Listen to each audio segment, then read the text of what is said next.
Hi, everyone. My name is Dr. Phillips, and I am going to introduce myself a little bit more to you in this video. So, I have been teaching at Nevada State College for a couple of years. I teach in the communication department.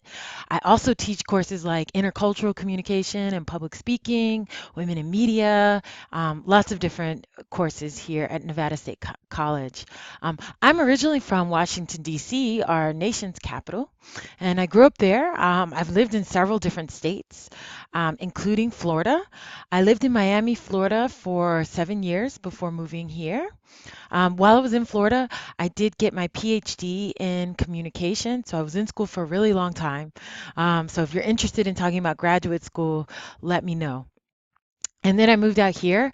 I have a family out here. Have a young son, and so when I'm not working, I really enjoy spending time with him. And fun fact about me is that I have been to over 25 countries.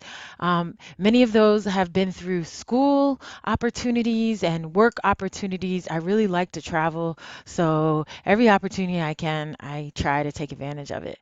And so if you're interested in going abroad, let me know, and I'll try to help you get there. All right, so that's a little bit about me in my intro video, and I look forward to seeing yours.